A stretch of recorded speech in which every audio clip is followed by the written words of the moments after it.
আসসালামু আলাইকুম, সবাই কেমন আছেন? আশা করছি সবাই ভালো আছেন। আল্লাহর রহমতে আমিও সুস্থ আছি, ভালো আছি। এই তো নতুন একটি ব্লগ নিয়ে চলে আসলাম। আজকে রান্না করব আপনি লাউ দিয়ে মাংস দিয়ে লেয়ার মুরগি রান্না করব। তো আরফার জন্য খিচুড়ি বসিয়ে দিয়েছি একবারে সব কিছু দিয়ে। তো এখানে আমি মুরগিটা রান্না করে নিচ্ছি। তো প্রচণ্ড গরম, চিন্তা করলাম যে একটু লাউ দিয়ে মুরগির মাংস রান্না করি। তো কখনো রান্না করিনি, পেঁপে দিয়ে আলু দিয়ে রান্না করেছি, লাউ দিয়ে রান্না করিনি। তো একটু লাউ দিয়ে রান্না করতেছি।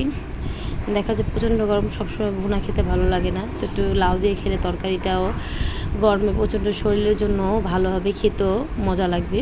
তো বাটা মশলা দিয়ে আজকে আমি তরকারিটা রান্না করলাম।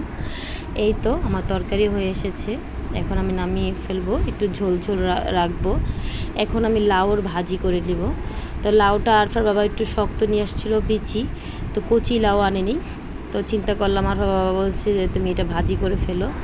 তো চিন্তা করলাম একটু মুরগির মাংস দিয়ে রান্না করলাম, আর বাকি যা ছিল সেটা আমি ভাজি করে ফেলেছি। এখন আমি যে ভাজি একটা ঢেলে দিব। তো এখন আমি একটু নাড়াচাড়া দেবো, সামান্য একটু আমি হলুদের মশলা দিয়েছি কালার আসার জন্য। তো এই তো আমার ভালো করে এখন আমি একটু লেড়ে চেড়ে লবণ দিয়ে দিলাম পরিমাণ মতো। এখন আমি একটু পানি দিয়ে দেবো পরিমাণ মতো, তারপরে আমি এটাকে ঢেকে দিব। আমার একটু ঠান্ডা লেগেছে। এই তো আমার ভাজিটা প্রায় হয়ে এসেছে। লাউয়ের খোসা ভাজি খেতে ভালো লাগে, কিন্তু লাউ ভাজি কখনো খাওয়া হয়নি, আজকে প্রথম আমি লাউ ভাজি করলাম। তো এই তো আমি ধনিয়া পাতা দিয়ে দিলাম। আমার ভাজিটা রান্না শেষ।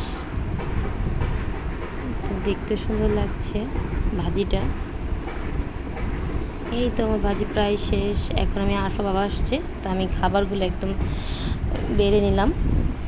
আমার রান্না করতে করতে ছেলে এসে পড়েছে, তো মসজিদে আরবি পড়তে গিয়েছিল। এখন আমরা একটু বাইরে যাব কিছু কেনাকাটা করতে। তো আরফার প্রচণ্ড জ্বর কমেছে, তো আরফা তো রেডি হয়ে নিচ্ছে। এই তো এখন আমরা ফার্নিচারের দোকানে আসলাম, কিছু ফার্নিচার নিব।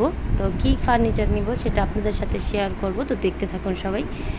এই তো ডাইনিং টেবিল পছন্দ করছি, তো আমরা কোনটা নেব সেটাই চিন্তা করতেছি। তো আরফা বলতেছে তুমি 6 চেয়ার নিবা না 4 চেয়ার নিবা, তো কোনটা নিবা সেটাই বলো। তো আমি দেখতেছি যেহেতু আমার মানুষ 4 জন, তো চিন্তা করলাম আমি এইটাই নিব, 4 টেবিলেরটা। যেহেতু ডিজাইন আমার ওই 6 চেয়ারেরটা পছন্দ হয়েছিল, এটাও পছন্দ হয়েছে। তো একটা আমি পড়ার টেবিল নিব আরাফের জন্য, আর একটা ওভেন ক্যাবিনেট নিব। সেগুলোই দেখতেছি আর আপনাদের সাথেও শেয়ার করছি। তো এই তো ফাইনালি নিয়ে আসলাম, সেটাই আপনাদের সাথে দেখালাম। তো কী ফার্নিচার নিয়ে আসলাম তো আপনাদের সাথেও শেয়ার করলাম। এই তো এখনও আমি ক্যাবিনেটটা সাজাইনি, এখানে জায়গার মতোই আছে। তো আরফা বাবা সেটাকে ঠিক করে পরে রেখে দিবে। তো এই তো কিছু জিনিস কেনাকাটার জন্য বাইরে চলে আসলাম। সব কিছুই মন চাচ্ছে একবারে নিয়ে চলে যাই। তো আমরা ঘরের জন্য একটা কর্নার নিলাম। তো আমি বলতেছিলাম কাঠেরটা নিব না, আরফা বাবা বলতেছে না কাচেরটা নিব।